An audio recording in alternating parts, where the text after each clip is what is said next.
और विधानसभा उपचुनाव पर ये लेटेस्ट अपडेट आपको दे दें। गोपालगंज में बीजेपी की कुसुम देवी इस वक्त आगे चल रही है।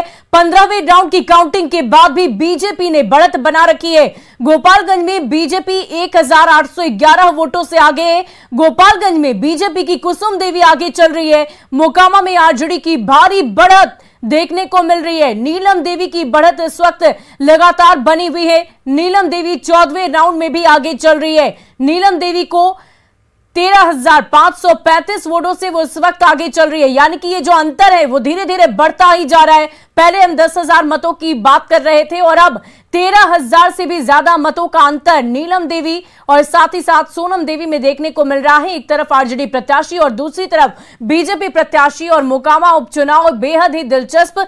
एक तरफ दोनों ही बाहुबली की श्रेणी में आने। अगर आप अपने बच्चों को पैसे का पार्ट नहीं सिखाएंगे तो पैसा कमाने के बाद में हो सकता है वो आपको ही बेच दें। सावधान, फ्रीडम ऐप को डाउनलोड करें। बच्चों को पैसे का पार्ट कैसे पढ़ाना है सीखिए। वाली दोनों महिलाएं इस वक्त मैदान में है, लेकिन जो अंतर है वो काफी ज्यादा नजर आ रहा है। 13,000 से भी ज्यादा मतों का अंतर इस वक्त आप देख पा रहे होंगे। 14वें राउंड की ये लेटेस्ट अपडेट आपको दे दें। बीजेपी प्रत्याशी को 40,228 मत मिले हैं, वहीं आरजेडी प्रत्याशी को 53,763। यानी कि आरजेडी प्रत्याशी नीलम देवी की हम बात कर रहे हैं, जो अनंत सिंह की पत्नी है। उन्होंने पूर्णतः विश्वास भी जताया कि जनता उनका साथ देगी और जीत का जश्न भी हम ही मनाएंगे। वो तस्वीरें भी हमने आपको दिखाई कि नीलम देवी काफी उत्साहित नजर आ रही है। इसी बीच बीजेपी प्रत्याशी 40,228 वोट जो है वो बीजेपी प्रत्याशी को मिले।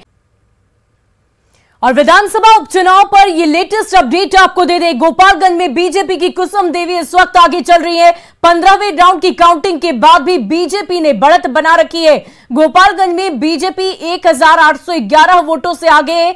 गोपालगंज में बीजेपी की कुसुम देवी आगे चल रही है। मोकामा में आरजेडी की भारी बढ़त देखने को मिल रही है। नीलम देवी की बढ़त इस वक्त लगातार बनी हुई है। नीलम देवी 14वें राउंड में भी आगे चल रही है। नीलम देवी को 13,535 वोटों से वो इस वक्त आगे चल रही है। यानी कि ये जो अंतर है वो धीरे धीरे बढ़ता ही जा रहा है।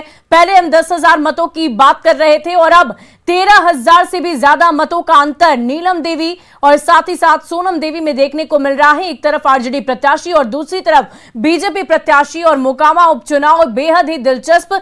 एक तरफ दोनों ही बाहुबली की श्रेणी में आने वाली दोनों महिलाएं इस वक्त मैदान में है, लेकिन जो अंतर है वो काफी ज्यादा नजर आ रहा है। 13,000 से भी ज्यादा मतों का अंतर इस वक्त आप देख पा रहे होंगे। 14वें राउंड की ये लेटेस्ट अपडेट आपको दे दें। बीजेपी प्रत्याशी को 40,228 मत मिले हैं, वहीं आरजेडी प्रत्याशी को 53,763। यानी कि आरजेडी प्रत्याशी नीलम देवी की हम बात कर रहे हैं, जो अनंत सिंह की पत्नी है। उन्होंने पूर्णतः विश्वास भी जताया कि जनता उनका साथ देगी और जीत का जश्न भी हम ही मनाएंगे। वो तस्वीरें भी हमने आपको दिखाई कि नीलम देवी काफी उत्साहित नजर आ रही है। इसी बीच बीजेपी प्रत्याशी 40,228 वोट जो है वो बीजेपी प्रत्याशी को मिले।